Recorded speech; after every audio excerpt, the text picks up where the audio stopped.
Uh, about myself, my name is Rahul Kondal. I'm a founder of a e-learning platform. Precisely, we have made it for telecom industry, and its name is iTelcoTech. I'll be taking you through the 5G technology, and we'll talk about the various aspects about the 5G technology. I am pretty sure you would have many different queries while going through this session. Please keep note it down, and we'll sort it out at the end of the session. Even if the session is over, you can reach out to me or Sanjay for any query. Without any further ado, I'll share my screen and I'll share the slide pack, and we'll start discussing about the 5G technology.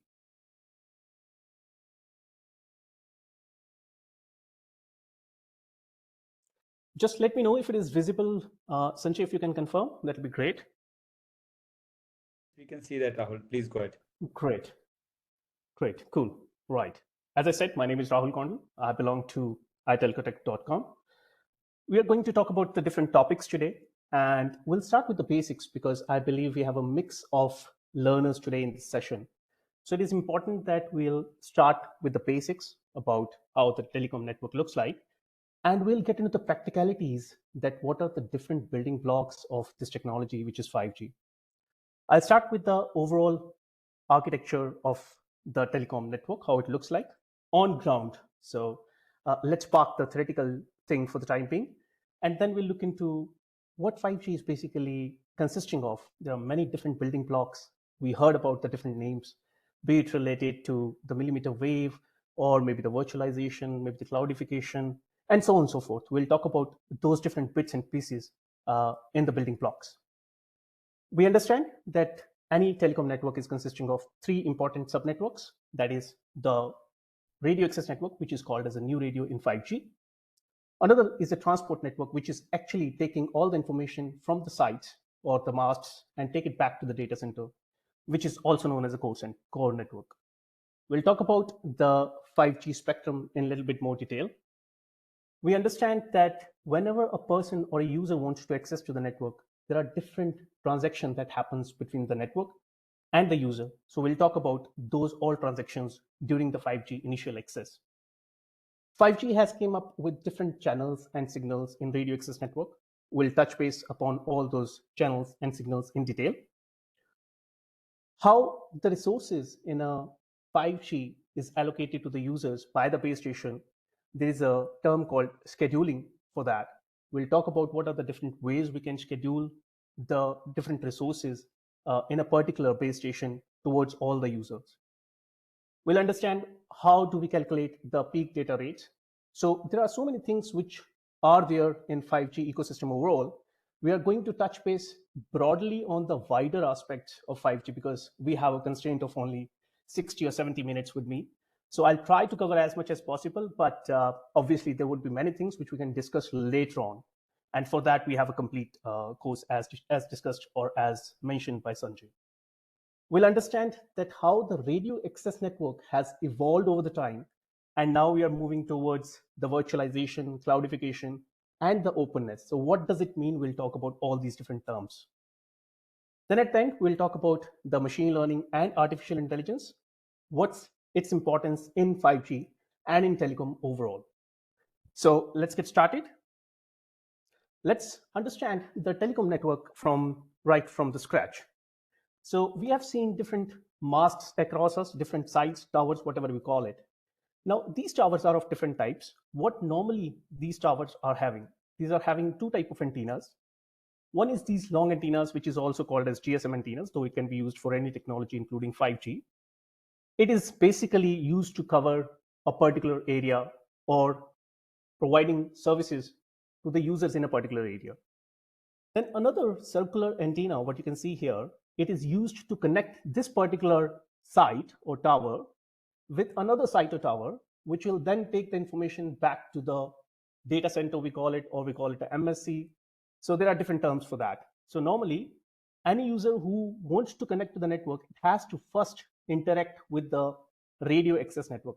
That's why we call it as an access network, because user is accessing to the network through this particular subnetwork. Now, any information which is coming to the site, you wonder where it goes. It goes back to the to somewhere in a data center, somewhere in a MSC. It looks like something like this on the right side, which we call as a core network. And in between, there are different ways we connect these two entities.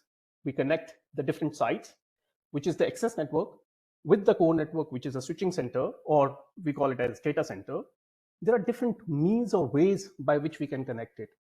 So we can connect it through fiber, which we call as a wired backhaul, or we can connect it through microwave, which is a wireless backhaul. Now, there are different advantages, disadvantages.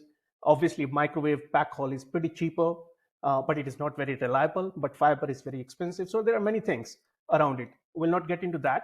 But the important thing to understand is any network is basically consisting of these three subnetworks: the radio access network, the transport network, and the core network. We'll primarily focusing on the radio access network in this particular session. We'll talk about transport and core a little bit, but majorly focusing on the radio access network. Now, you wonder what all is there in the radio access network. You can see it is antenna on the top, but what exactly do we have at the base of the tower, or somewhere we have some of the units at the top of the tower also. But what does it mean to us, to an engineer, basically? So if you see, there are different types of tower. This is one wooden fence. There is one type of antenna, which is this GSM antenna, which is covering some particular area, maybe 500 meters, 700 meter. And then we have some of the equipment which is lying underneath this particular wooden pole. Now, this cabinet, if you get a chance to look into it, it is having certain units inside it.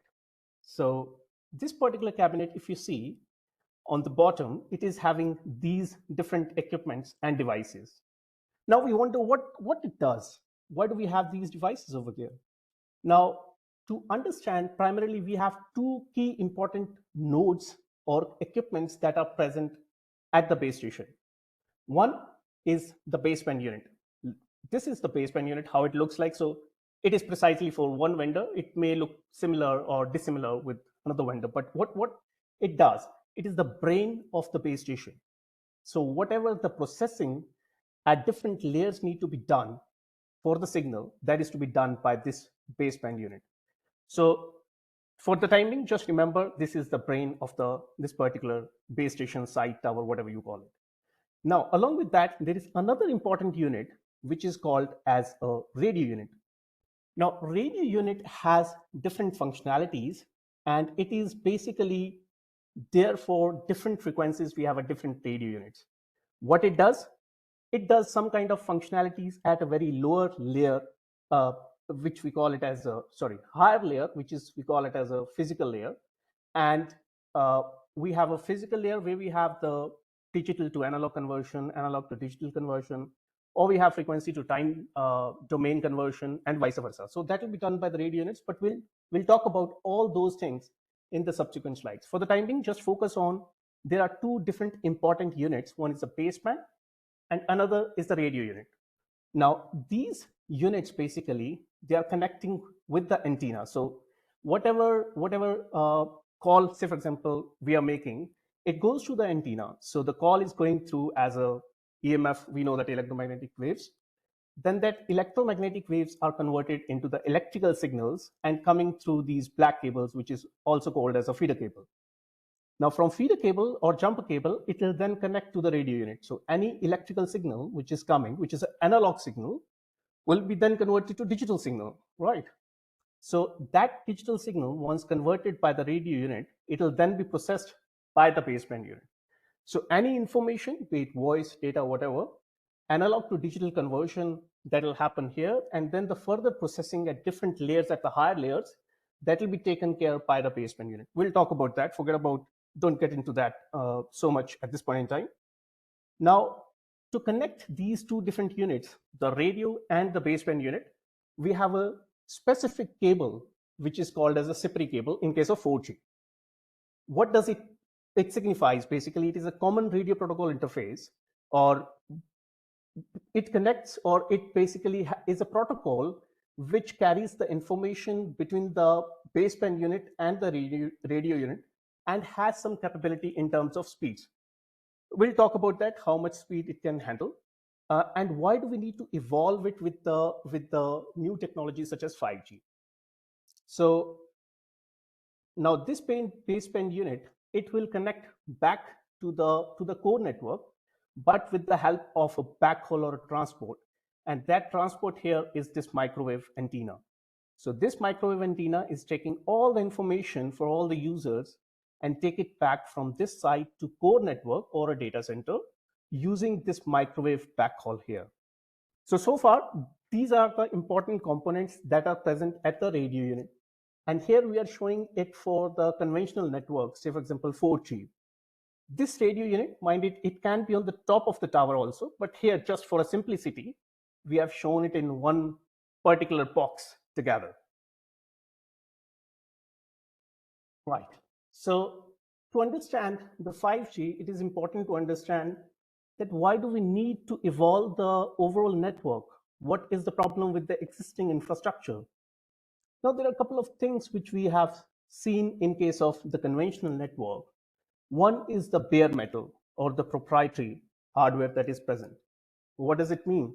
You must have seen that there are, say, for example, if it's Nokia or Ericsson or XYZ, they have their own hardware and a software coupled with it, which if you want to interoperate with the hardware or software from any other vendor, probably you'll not be able to do that.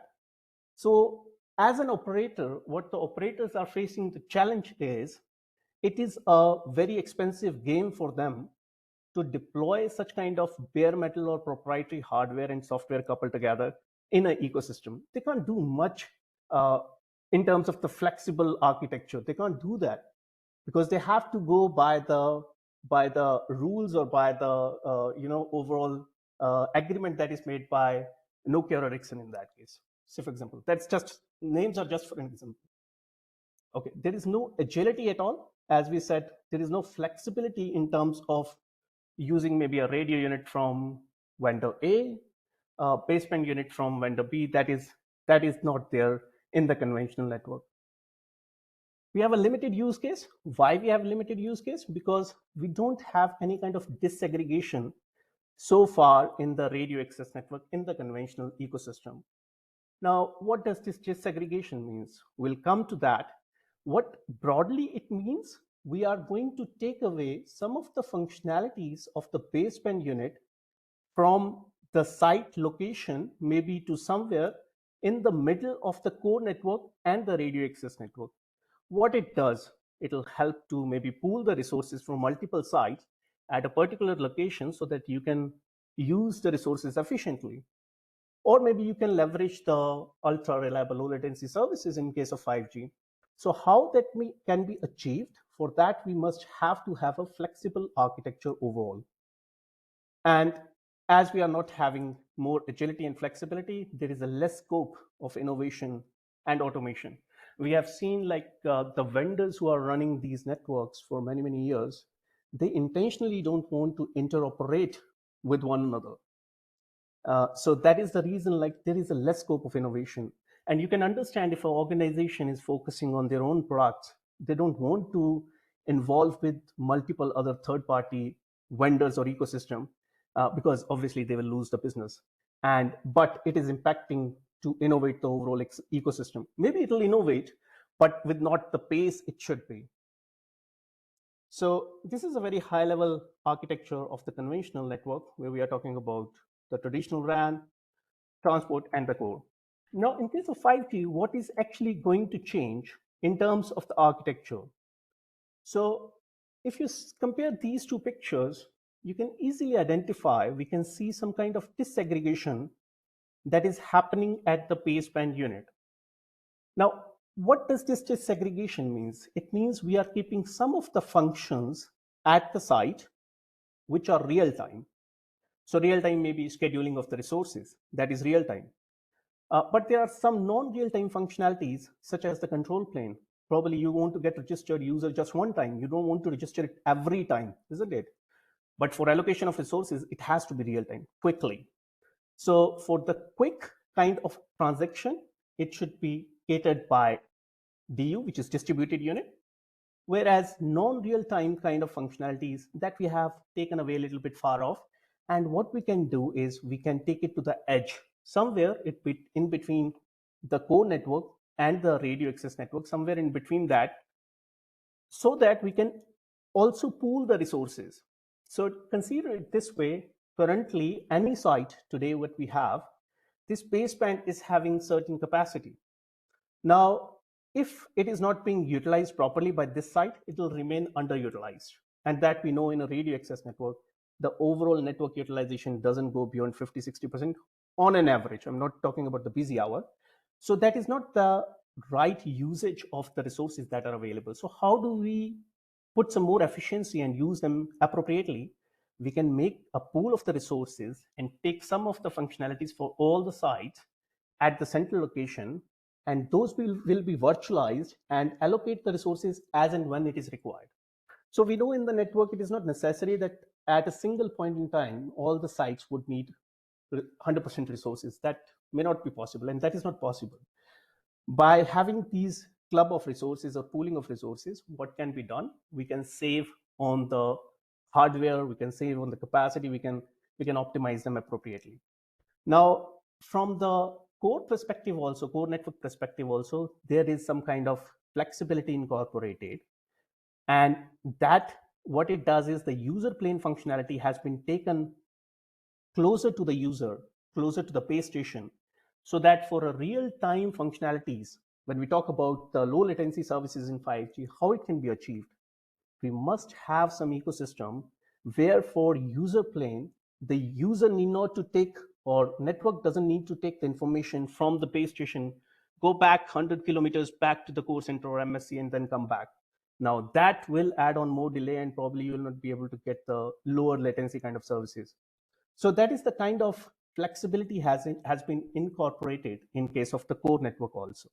Now, this whole ecosystem where we are taking things to the edge, it is basically known as the edge computing, and we are basically using the virtualization and cloudification here. So if you compare the architecture overall between 4G and 5G, you will see it is very flexible now. On the top of that, now going towards the open radio access network, there is an ecosystem which is being developed so that anyone who is having a DU, his DU will interoperate with the CU from any other vendor, or maybe the interface is between them. So as an operator, the operator has a flexibility to pick and choose, and they can bargain on the pricing also. So the bargain power of supplier is getting reduced with such kind of incorporation of openness in the network. But obviously there are multiple other challenges. We'll not talk about that at this point in time. But from technology perspective, from innovation perspective, how the machine learning and all other things are incorporating, because now things are getting interoperable more and more. You can add on third party machine learning modeler who will come and take the data and get some insights out of it and make your network more automated in that case, which was not possible in case of the conventional networks. Say Nokia, if you want to incorporate additional hardware and make it interoperable with their ecosystem, probably you'll not be able to. So those are the different challenges that's what we are seeing, that how the things are evolving with technology. Right. So apart from the architecture, there are multiple other building blocks of 5G, which is important to understand. We'll try to cover some of them, considering the time we have. We can understand the way in which the information is being passed on over the air. In terms of the frames, there is a flexibility in case of 5G. Now, what does this mean, the flexibility? It means that you may be able to send a smaller data quicker rather than just waiting for other data to be encapsulated and combined together and send it over the air. So we have different permutation combination in time and frequency domain. So any information which is sent over the air, it is actually distributed in time and frequency domain. So we'll talk about the frame structure in more detail in the subsequent slides. Then the wider bandwidths. We understand the 5G is going to give 20 times as high throughput as compared to 4G. But how? We have a larger chunks of spectrum bandwidths or the carrier bandwidths that are available in case of 5G, which was not there in 4G. Also, with the introduction of the millimeter wave, We understand that we can have many bigger chunks of carrier bandwidths that are available, but obviously there are certain trade-offs in terms of the coverage in that case. But there are other techniques such as advanced antenna techniques, massive MIMO, beamforming, which can be clubbed together and mitigate that impact of lower coverage in case of a millimeter wave. So we'll talk about these different concepts and techniques in a little bit more detail in the subsequent slides. Edge computing, we talked about it. We are taking some of the functionalities at the edge. Software-defined networking, it's more related to the transport part, where actually it's more intelligence that is being incorporated in a software-defined networking. So it is just understand it in this way. If we are combining any site with the core network, and there is one path we have defined, which is going from one site to second site, third site, and going back to the core network. In case of software-defined networking, there is one controller, which is a brain of this networking part only. And that brain, what it does is it'll keep continuously checking that which particular path is best suitable for site A to go to the core network. Is it via site number 2, 3, 4, 5, or maybe is it via site number 7, 8, 9, 10? So it is just the path which is on real time. It'll figure out and then follow that path and making the experience better, reducing the latency, and reducing the impact of any kind of outage that may have occurred because of the backhaul, because of the transport network. One thing which is important to understand here in this case, when we are disaggregating the baseband unit, what is actually happening, we are making one additional interface, which is called as a mid-haul. So this mid-haul was not there earlier. It was just a CPRI cable we have seen between the RU and the baseband unit in the previous slide. But here it has a different kind of requirements in terms of providing the mid-haul connectivity between the radio unit and going back from the DU to the CU. So we'll talk about the mid-haul connectivity and its requirements in the subsequent slides. Last but not the least is the slicing and the virtualization. Now, when we talk about the slicing, basically what we are saying here is we are making a virtual networks, multiple virtual layers on the top of a single infrastructure.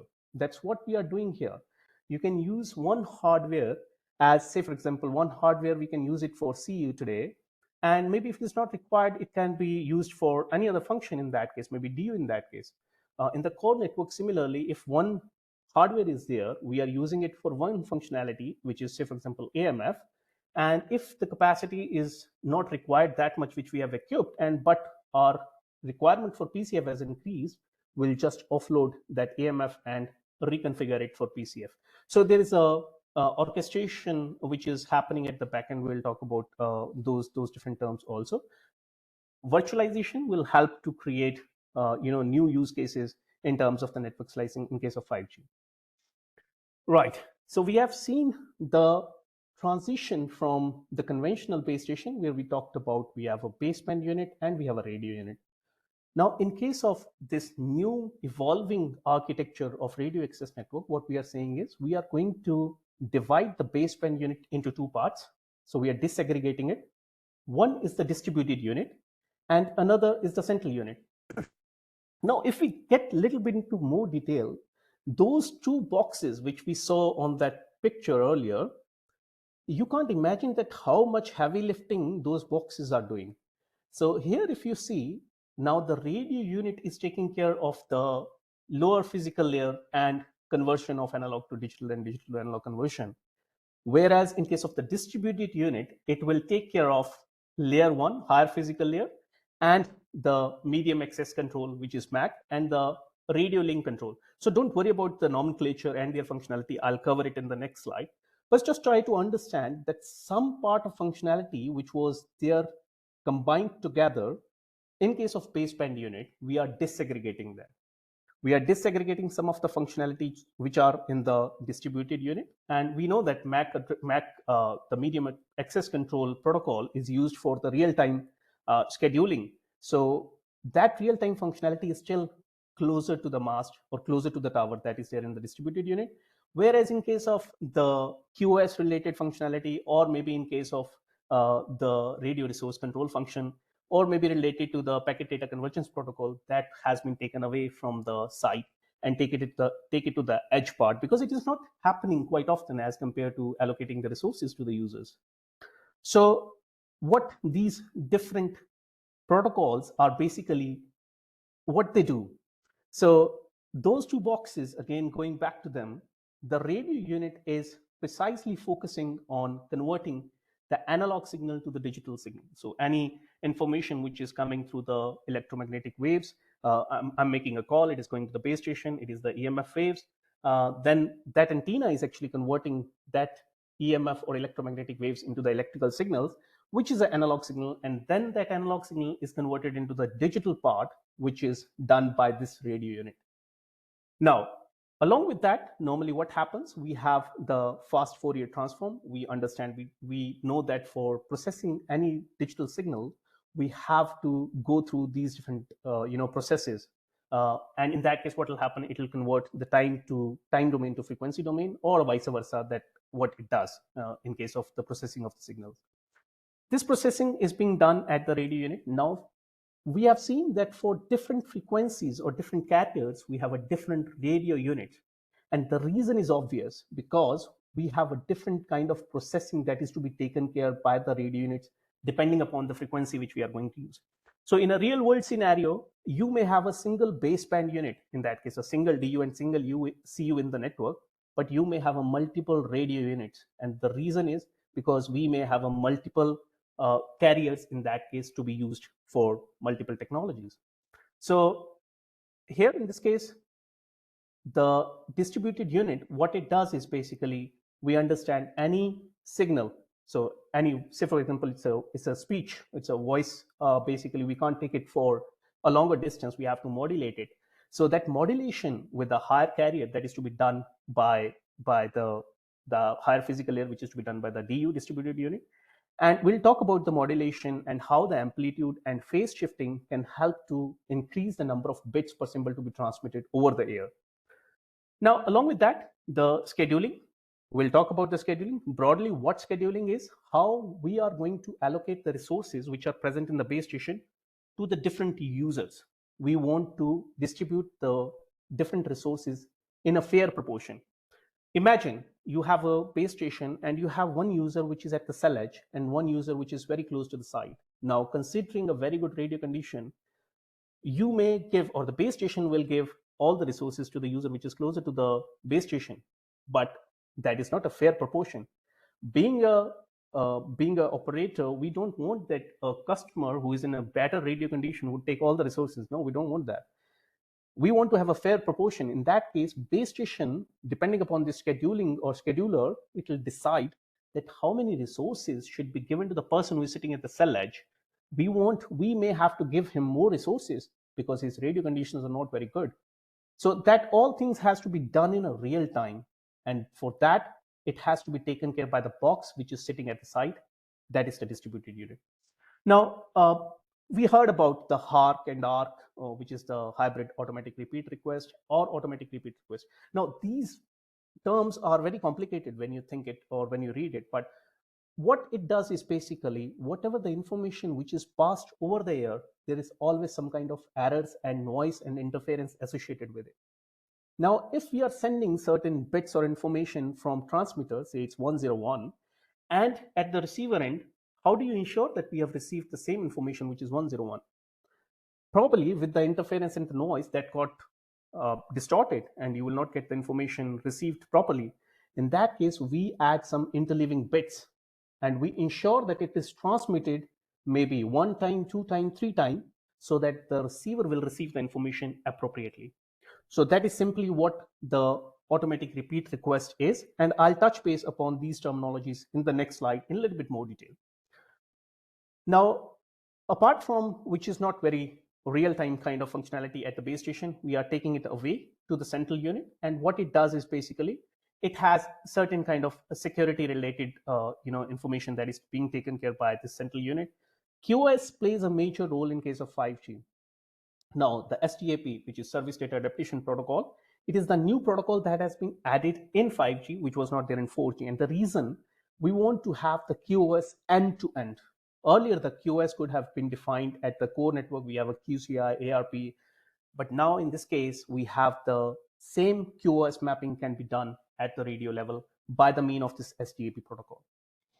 Now, RRC, we all know that it is the layer 3 protocol, which is basically used for many functionalities, and we'll touch base upon that. So any person who is actually powering up or switching on the user and it has to connect to the network, there is a layer 3 transaction that will happen continuously to make that authentication, make that or providing that system information blocks, any information about the network to be transacted, that is to be done by the RRC. So there are many things that is to be done by the RRC through which the user via radio access network connects to the core network, and then after the NAS signaling happening and the core, the transaction between the user and the core network, then after it will start happening. So this is basically about the protocol stack. So far, I believe you got a fair idea that those two boxes, how much heavy lifting is being done by those two boxes in the radio access network. Right.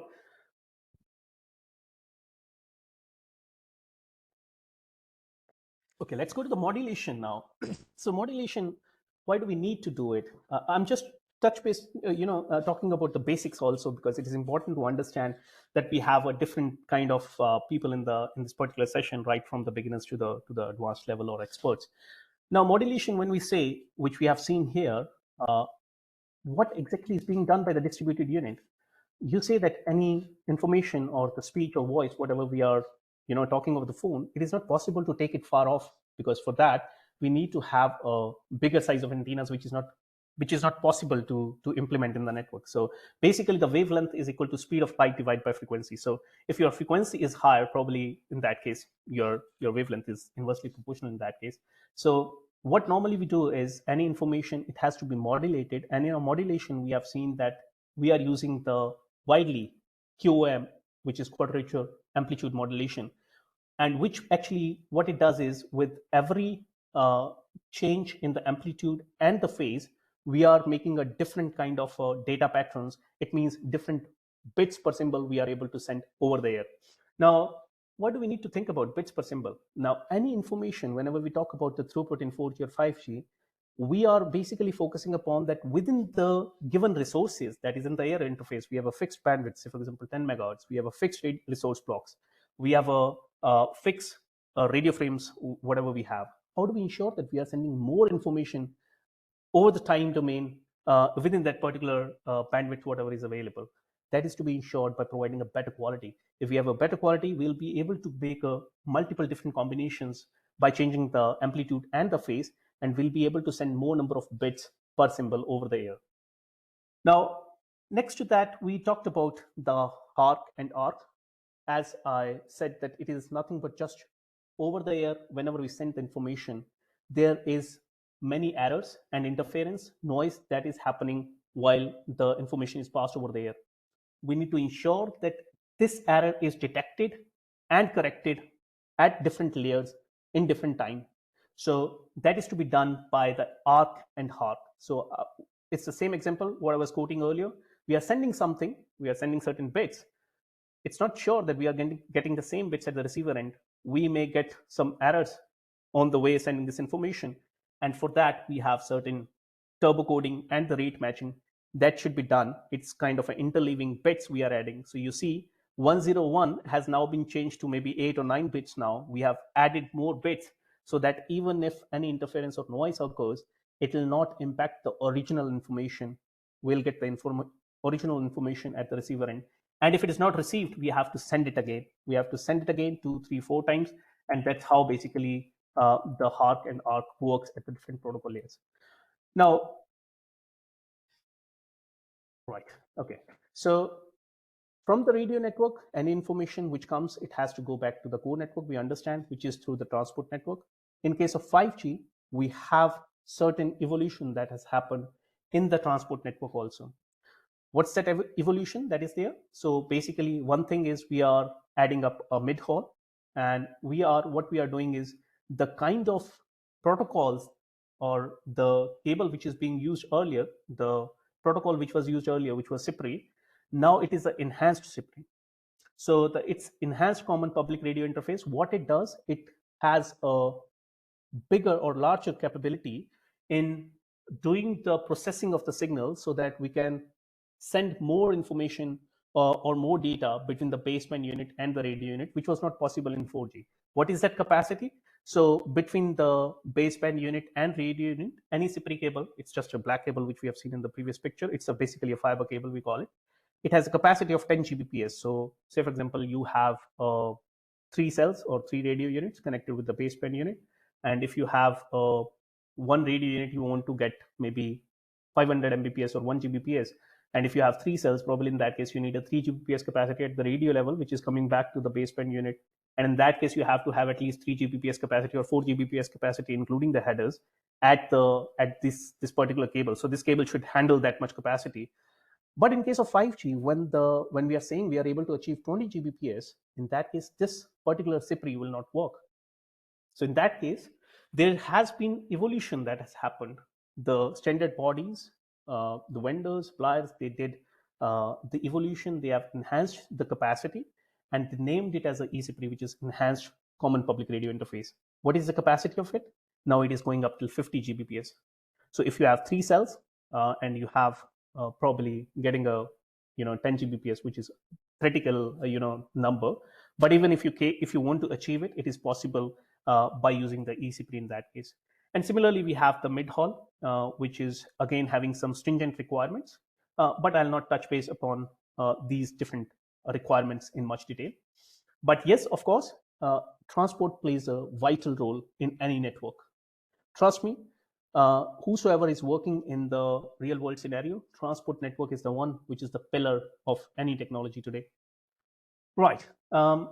There has been certain advancements that have happened with the disaggregation. So we have seen earlier that we have the control plane. We have a distributed unit, we have a radio unit, and then we have a central unit. Now, here UP means the central unit is further than divided into 2 parts. One central unit will take care of the user plane, and another central unit which will take care of the control plane, which will be sitting back in the data center. Now, why do we need to have the user plane functionality closer to the site? And the reason we understand that any real-time transaction that is to be happen, which is a kind of say self-driving cars, different use cases, maybe robotic surgery. In that case, you can't afford to have a delay even where the information will go back to your data center, which is miles away, and then come back. It cannot be afforded in that case. So in case of 5G, there are different capabilities or deliverables that are set by 3GPP as well as by ITU. And what they have said that any information which is being coming from the user towards the different nodes in the network, so they have defined certain kind of criteria for that. So they said that if you want to have a broadband, you can afford to have a 4 millisecond of a latency. So this 4 millisecond is basically going from your base station, from your user to the base station and going back to the core network. Now, how do we achieve a kind of stringent requirement of 0.5 millisecond, especially for the lower latency services? For that, the whole flexibility in the architecture has been made, which we have talked about earlier also. So here, if you see, the information from the user is not going back to the MSC or data center, we call it. It is just terminating at the edge cloud, where the user plane function will do all the processing locally and give the information back to the user or the devices which are being used. So this is just for the reference that as we are going to provide multiple different use cases, applications, there is so much complexity behind it in terms of the architecture, in terms of complying with the latency which is to be provided for different use cases. Right. Okay. So I think the core network, we have expert anyway, Sanjay here, but I'll just quickly brief about what exactly, as we are talking about the end-to-end network. So any user who connects with the radio access network and then goes back to the core network, there are different nodes that are there present in the core network. I'm pretty sure you are aware of these different nodes. Let me just reiterate it for the simplicity and connecting the dots. So Any user who wants to connect to the network, the very first important thing which comes is the authentication of that particular user. No operator wants to give access to the user who is not legitimate. So how that legitimation or authentication is to be done, there is this node which is access and mobility management function, which takes care of the authentication in conjunction with the AUSF.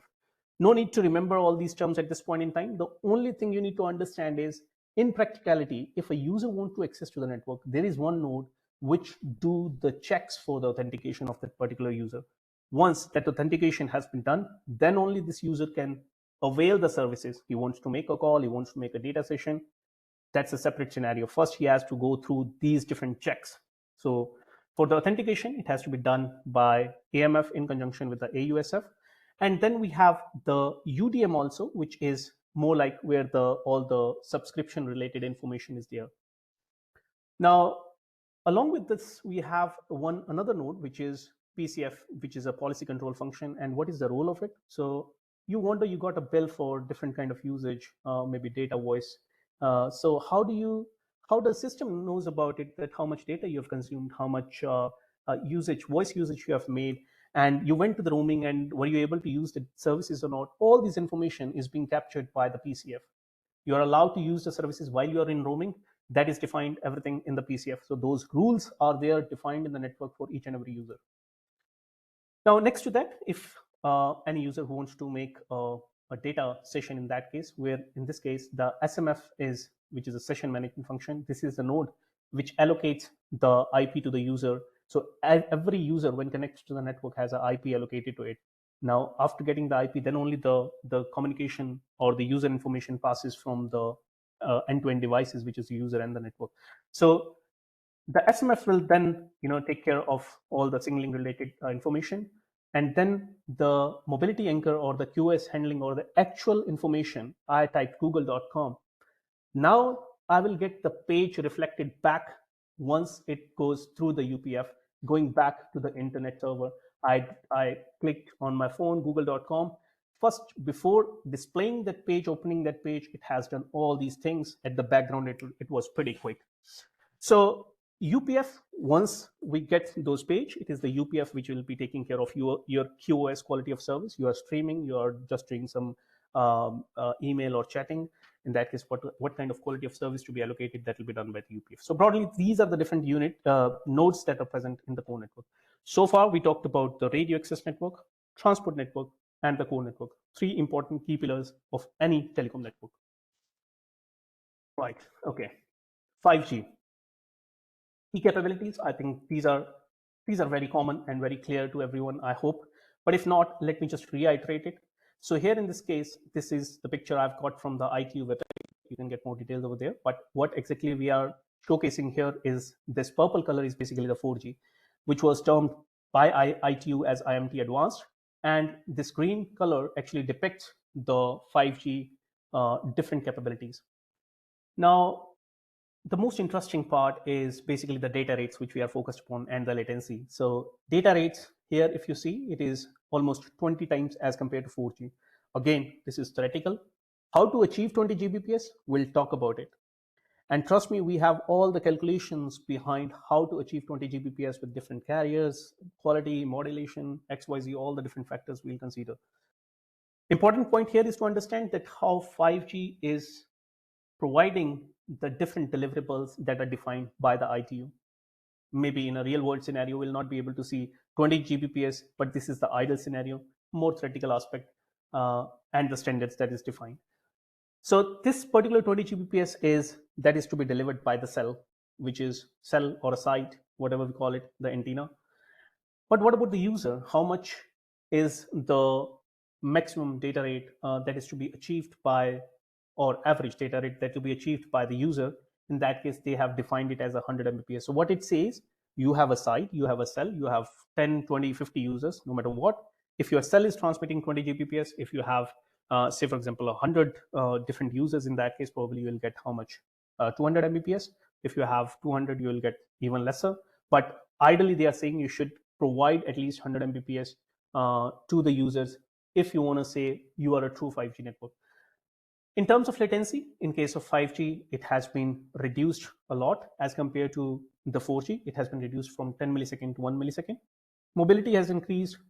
So for fast moving vehicles, we can use the 5G, whereas in case of 4G, I think it was 350 kilometer per hour.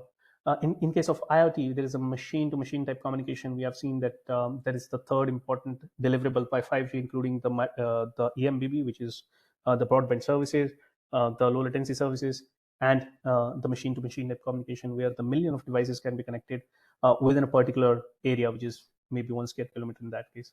Efficiency is improved because energy is a major important aspect. I'll not talk about these theoretical things more into this particular session.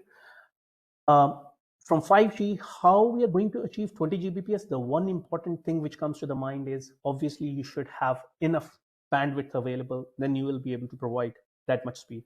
This is only one criteria. There are multiple other criteria also.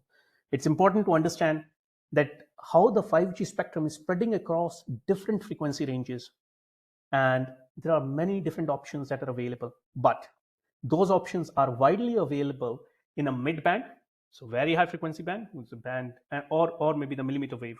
So, but in the lower frequency bands where you actually can provide the coverage, probably you will not be able to get the capacity.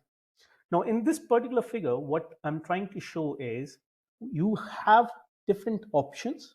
The gray color is basically what we are saying is you have the lower frequency bands, which will be helping to give a wider coverage to a particular cell, because that is also important. We are not going to deploy every 100 meters a new site because it costs a lot. So in that case, we must have a combination of both the different carriers, the frequency ranges, which is FR1.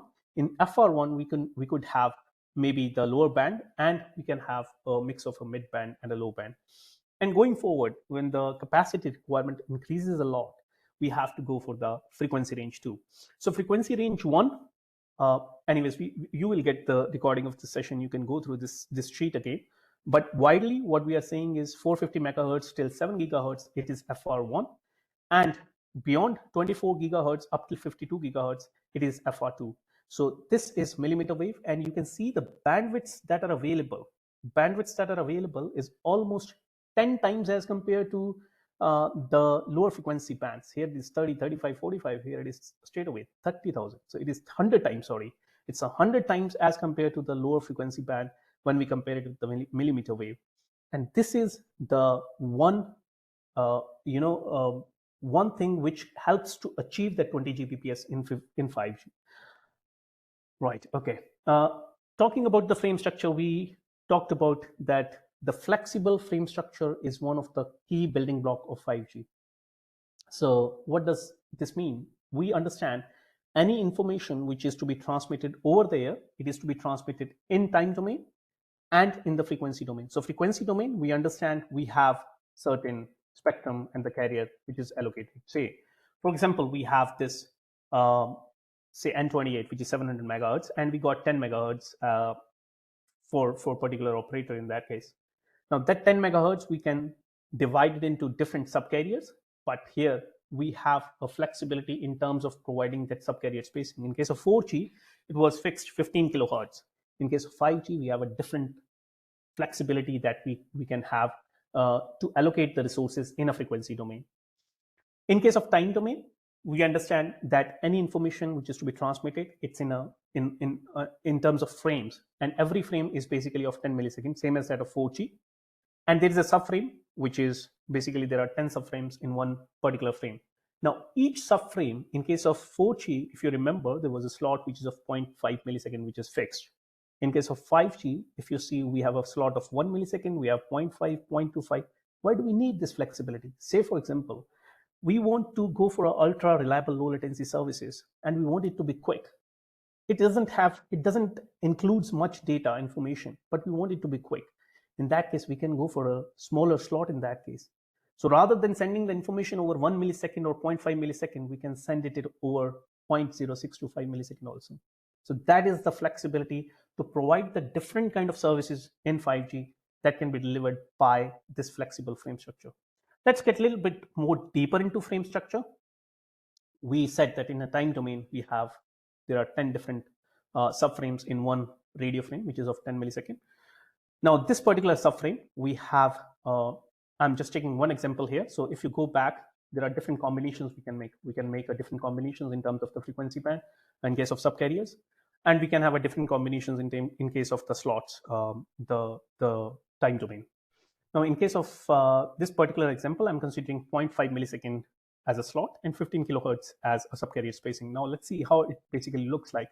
So this is the time domain. We have one subframe. Within that, we got a slot of 0.5 millisecond. We have different OFDM symbols, which are 14 OFDM symbols in one slot. Now you'll say, what is that? What is this OFDM symbols? Now it's a orthogonally frequency division multiplexed symbols. Now we are sending the same information at the different time, and this information when we send, these are basically in a time domain. We are allocating the different resources. We got a flexibility now.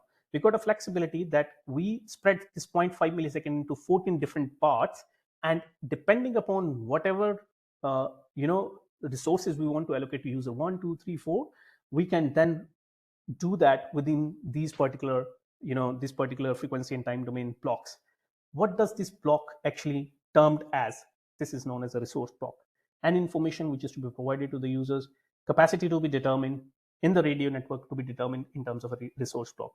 Now, here we talked about only the time domain. What about the frequency domain? Let's take one example, which is of 5 megahertz. We know that there are 25 different subcarriers that are available with the 15 kilohertz of carrier spacing. So here in this case, what we can see is this 180 kilohertz is spreading across 12 different subcarriers, and each block within this particular frequency and time domain, you can see it is termed as a resource element. So whenever the resources are allocated, it is being distributed in terms of resource block and resource elements. So any resource block, it's consisting in the frequency domain, it's consisting of 12 subcarriers, and the resource element is basically for any specific OFDM symbol and any specific subcarrier. Hope this is clear by now. Now, this is important to understand that how the information is being passed on over the air interface. And this particular map or the mapping in the frequency and time domain will help to understand in the subsequent slides. Right.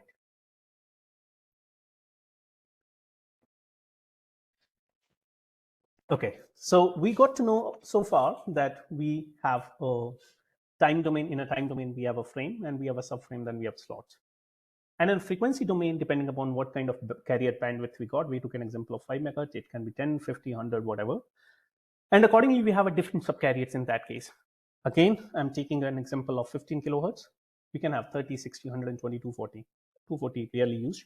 But what it does is basically, in this case, what we want to visualize is what all information are present over the air interface in this frequency and time domain. I mean, you wonder, like, there are many different information that is to be passed on, and this all information is passed on over the air to the mobile handset. But there are many different signals and channels that are encapsulating the different information at the back. Now, there are different names and terms that have been given to the different signals and channels depending upon what it does. So say, for example, I want to send some information, which is I want to download a file, and that is basically the actual data. That is the actual data, which is to send that data, we have a special channel, which is termed as a shared channel, which is PDSCH in downlink. But before that actual data start transmitting and receiving, there are certain other things that needs to be done. If you remember, we talked about that. It has to be authenticated. It has to give the information about the network. Network has to check that UE has all the information that is required there. UE will also check that the user equipment here, which is UE. UE will also check that either this network has these capabilities, which the service I'm asking for. All these transactions will happen simultaneously. So initially, whenever user want to connect to the network, there is an initial access procedure. As the name signifies, the user is initially accessing to the network. It has to synchronize. Now, any wireless information or the communication, synchronization is the very first thing that happens. Same thing happens here. We have a synchronization signals. Forget about the terms, forget about PSS, SSS. We have to synchronize the network with the user equipment. For that, there are certain things that will happen in the background. We have to synchronize the radio frames, we have to synchronize the timing, and then once this synchronization happens in uplink and downlink, then the actual communication started happening. So here in this case, we are talking about there are certain synchronization channels, which is PSS and SSS, but where it lies within this particular radio frame. So we have seen this is a, we have a radio frame, then we have slots. Many slots make, radio frame. There are many radio frames, but where does this information lies? So in case of 4G as well as in 5G, so we have certain specific resource elements that are fixed for the synchronization thing, because obviously user want to know that I need to target first these particular resource elements to understand what this network is all about. I don't want to get confused where is P.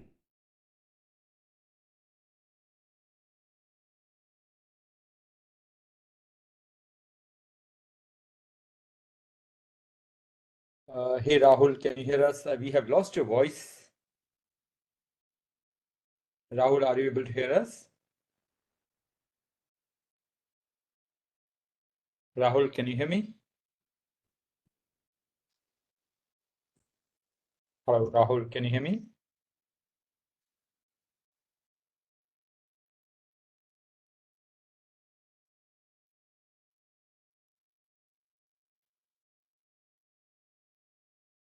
Hello, Rahul, can you hear me?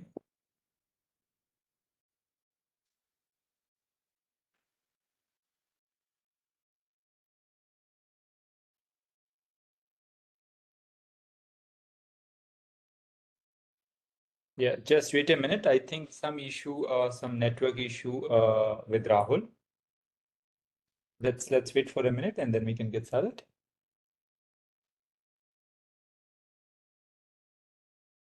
Just wait for a minute.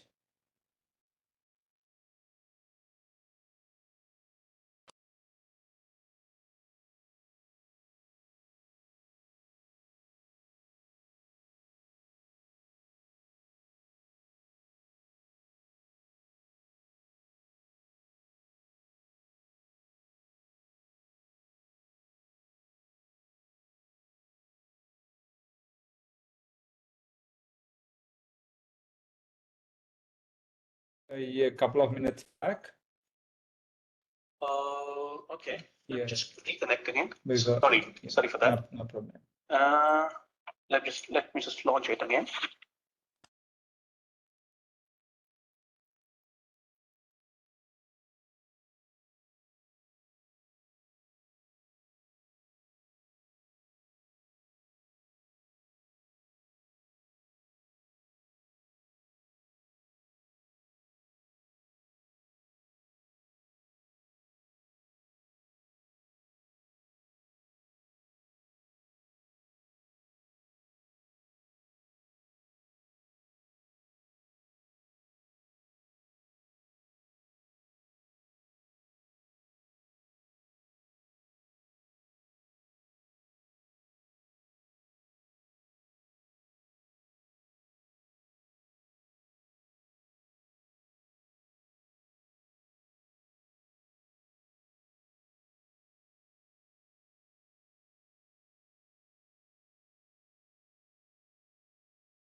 And unmuting yourself. Right. Yeah. Sorry, everyone. I think something has happened at the background. So we can hear you now. We can see you. So Rahul, just a reminder, right? So we have 20 minutes to go before we close the session. Right. Yep. Right. Yep. Okay. Thank you. You can go Cool. ahead and Thanks. share your Thanks. screen. You are Sure. the presenter Sure. now. Sure. Cool. All right.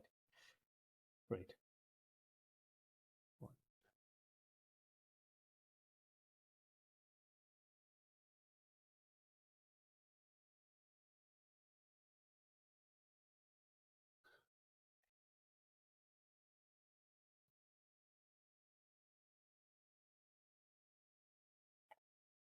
Right. Is it visible now? Sanjay, if you can Yes. confirm me, that would be great. Yeah.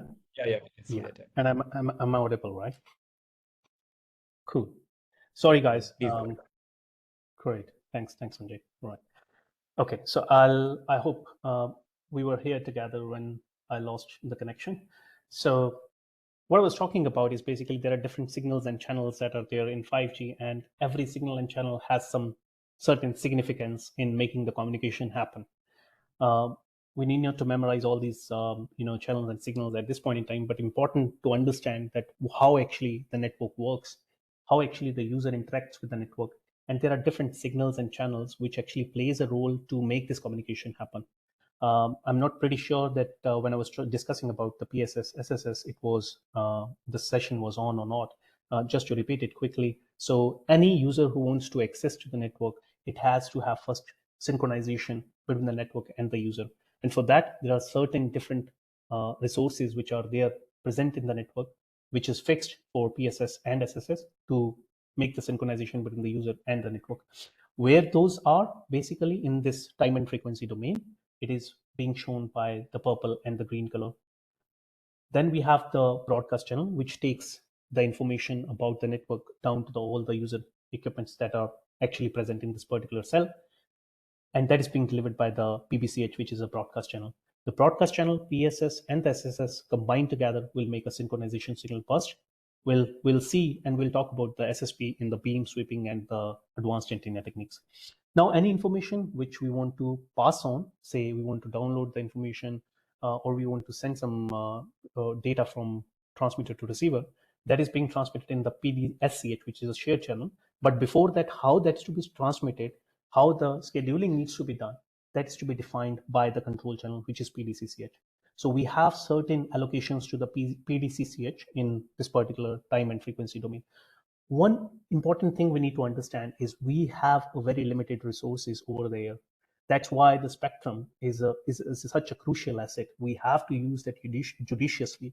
So whatever you can see here, these boxes, this is basically belonging in this particular x-axis. If you see, this is basically belonging or connecting with the carrier bandwidth. The bigger the carrier bandwidth, obviously we'll get more number of resources, but in that case, it is again important to use them judiciously. It is sometimes happens that if we use more number of resources or allocating more number of resources for just control purposes, then we will left with less number of resources for the shared channel, which means we will not be able to send much data in that case. So there is always a trade-off, and it should be planned appropriately whenever we plan with it in the network. uh, I'll talk about multiple other things in the subsequent slides about the different signals and channels, but considering the time we are left with, I'll just quickly skim through it. But don't worry, we can have another session again. Sanjay and I, we can conduct it. But at this point in time, considering the time we are left with, I'll just quickly skip some of the slides. We talked about it. We talked about we have primary and secondary synchronization signals. For the synchronization, there are certain information about the network which is to be passed on to the user through the PBCH, which is a broadcast channel. And we have then further information about the if either user want to move from one technology to another, when it has to be done, when it will happen, it has to select to a particular cell or it is part. All this information is to be passed on in these different channels and signals. Initial access and registration procedure, we have seen that there are signals, which is the PSS, SSS, how basically these have been transacted over between the user and the radio access network. I'll just quickly go through it. So we have, whenever the user is connected to the network or wants to connect to the network, there is always some kind of information that is being transmitted in the downlink by the base station continuously, which is a broadcast channel. it takes information all related to the synchronization and everything. Then we have the system information block, which is to be carried by the PDSCH. So PDSCH mind it will take the actual data, but it will take also the SIP messages. Then we have in the uplink, we have uplink synchronization, which is to be done by random access channel. And once there is a setup to be requested by the user, there has to be setup that is to be done. But at this point in time, whatever we can see, this is the RRC idle that is happening in this case. Here in this case, the RRC is setting up where we are getting information about the user equipment's temporary IDs and security parameters, or whatever the PDU session that was made before by this particular user towards the network. But this is just the RRC idle situation or scenario. If it has to actually transact the information with the network, it has to go back to the core network. In that case, it has to change it or switch from the RRC idle to RRC connected mode. And then for that reason, it has many different, different steps that need to be followed. I'll not get into much detail of each and every step. I hope you appreciate the time we are left with. That's why. But just give you a glimpse that how actually these all transactions are happening at the back end. Once the authentication, which is to be done at the back end, this is whatever is happening at this point in time is just between the user and the base station. But it has to be authenticated. User has to be authenticated. So far, it is just synchronized in the uplink, downlink. But what about its authentication? That has to be done at the back end. The authentication needs to be done. And after all these policy checks, the rules that is to be defined for a particular user, once everything is done, then the registration will be accepted for a particular user, and we'll say that user is now registered to the network. Right. Scheduling, it is a very interesting topic because it is very important to understand the users, those are there in the network. It is a responsibility of the operator to allocate those resources appropriately. We don't want that any user who is just close to the site and is having a good radio condition will provide all the resources to that particular user. We would like to keep some resources for the user who is at the cell edge also, because at the end of the day, we would like to give the services equally to all the customers, no matter where they are in the network. So we have certain different scheduler modes. It varies again with the vendor to vendor. So maybe this is, say, for example, for Huawei or for Nokia. Maybe Ericsson is using some other terminologies for that. But the concept is similar, that if the quality is very good, which is, say, for example, if C by I we consider, if the quality is very good, we'll give most of the resources to that particular user. We don't use it in the network. But what it says that a UE1 who is closer to the network is having a very good SNR, signal to interference noise ratio. We have a 2x2 MIMO in that case available there. There is a largest chunk of resources that have been allocated to this particular user, and hence the throughput is very high for this user. But what is the drawback? We are not getting any resources left for the UE which is at the cell edge. So in that case, this scheduler, the different kind of scheduler that comes into the picture. And I'll skip the round robin. And what basically normally we do in the network, we allocate or we select the proportional fair scheduler. What it does is, even if you are in the poor radio conditions, still you will get maybe equal or more number of resources, so that at least your experience would be good enough. So here in this case, if you see, as we are changing the scheduler type, the UE1, his throughput has reduced down from 33 to 7, whereas the UE3, its throughput has increased from 0.2 to 4.9. So this is live from the network to understand that how actually the user experience, varies with these kind of settings in the network. Right. Okay. 5G peak data throughput. This is very interesting. I would love to, make some kind of practice with you guys. And but for the timing, what I'm just quickly showing you is how we are deriving the peak data rates or the throughput in 5G. There are multiple factors, as we discussed earlier. That obviously we talked about the spectrum. Spectrum is very important. Spectrum means how much is the carrier bandwidth we have, right? And that carrier bandwidth defines the PRB allocation.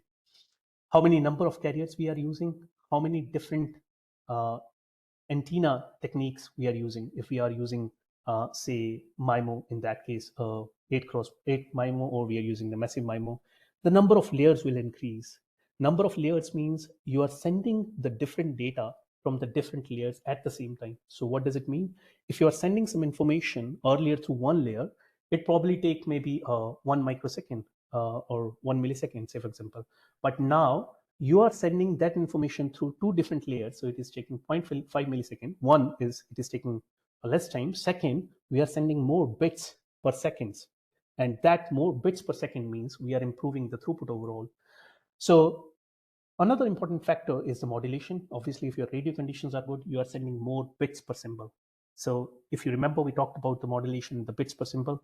So if the radio conditions are pretty good, you'll be able to send more number of bits per symbol. So if somebody asks you what would be the capacity of the 5G, see, man, it depends upon many different factors.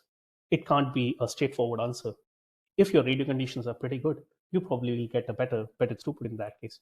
But if you have a poor radio conditions, and even if you have a better carrier bandwidth, probably you'll not be able to get a good throughput in that case. I'll leave this particular slide to go through for you guys, and maybe when we meet next time, we'll do some hands-on practice that how this is going to change with every variable within this particular sheet. So just a brief idea, like with 50 megahertz of carrier in 5G, you can achieve 2.4 Gbps, but it is an idle scenario. It is an idle scenario. We are considering a very high quality, good quality 256 QAM. We are considering that there is a good code rate that is happening here. There is a decent amount of overhead. So all these different factors we need to consider. That's how when we talk about the throughput, we talk about what kind of MIMO technique do we need to use, what kind of the carrier bandwidth we have, so what kind of subcarrier spacing we have. So all these different factors comes into the picture. One snapshot just to understand. This is basically how with every different combinations you can get different kind of speeds in case of FTD and in case of TDD. Why in case of TDD we have a lower throughput with the similar number of resources? The reason is obvious. In case of TDD, we are sharing the uplink and downlink between one another, whereas in case of FTD, we have a separate resources for uplink, separate resources for downlink. Right. Okay. I'll just ask Sanjay. Sanjay, we are left with 10 minutes, right? If I'm not wrong. Yes, maximum 10 Cool. minutes. Yeah. Right. Yeah. Right. Okay. So we talked about the radio access network, that how it is basically earlier the black box and a proprietary hardware and software that is combined together. We are moving towards the virtualization. The next step would be the cloud ready, and next step would be the cloud native, where it will be the more automation and orchestration that will be coming in at that particular advanced stage. I'll skip the deployment part. The openness is basically more about how the different vendors and suppliers, they're coming together, and they can use the different kind of hardwares. We can take the hardware from many different suppliers, and we can have a different operating system on the top of that. It is just, you assume it like you have a laptop and you want to make it working. You need not to go to the windows and say that everything need to be pre-built and give it to me. No, I can do it by myself. Give me a hardware, I'll take a storage separately, I'll take a CPU separately, then I put a operating system on the top of that. Then I'll use this laptop for maybe for say for example one functionality as a CU in the radio access network, or the DU in the radio network. So it's up to the operator or the end user how they want to use it. That kind of flexibility is there with the openness in the RAN. Machine learning, I'll skip it for the time being. Sorry, guys, but I would really like to get into it, and I have prepared some kind of hands-on things to go through it. Maybe in the next session we can do it. Sorry for that. But I just quickly want to you guys to go through that what exactly we have in this particular discussion. As rightly said by Sanjay earlier, we have different kind of courses that are available. You can go through my website, which is www.itelcotech.com, and you can go through all these different courses. Here, precisely, we are talking about the 5G course, where we are planning to provide a live instructor-led training, and we are going to cover the different sub courses within that particular the whole 5G course. I'll just preview it. I'll just give you a brief idea about it. We'll talk about the overview. Some of the slides we have already covered in this particular session, but the overall content 5G, what we are showcasing and planning to provide the training on, it is a wide and vast 5G training, which is at least taking 18 to 20 hours. That's what the projection is, and it is containing 11 different sections, right from the overview to the architecture, We'll talk about the different nitty-gritties of the new radio, be it related to the modulation, the multiplexing scheme, so on and so forth, how we can design an efficient network in 5G. We'll talk about the coverage planning, the capacity planning, latency planning. We'll look into the radio access network, how it is being evolved with time. We'll look into the protocols, which is very important to understand. You might have got a gist about it, like how the protocols is actually working. We see the baseband unit, we see the radio unit, but we, until go through these different protocols, we don't understand what is their functionality. So it is very important for any engineer to know and learn that what these boxes are doing at the back end. 5G core network, we'll just touch base upon the basic highlights and how it is evolving, and Sanjay and I will deliver it. Call flows, we will obviously talk about that in a real world scenario, how actually the call flows between the different nodes that are present in the network. In a real world, how 5G is being deployed and how it can be deployed. So we are going to talk about some real world scenario in the telecom ecosystem, that how we should actually go towards deploying the 5G. We'll also touch base upon that how the overall ecosystem is evolving from the virtualization, cloudification, and going towards the telco cloud overall, including all the different subnetworks. We'll talk about I think I have just mentioned it wrongly. It is the antenna techniques. We'll talk about the different antenna techniques, such as the massive MIMO beamforming, and what are the different advantages and how do we select it. We'll talk about the SSB, synchronization, signal burst, and the beam sweeping over there. So these are broadly the different topics we are planning to cover.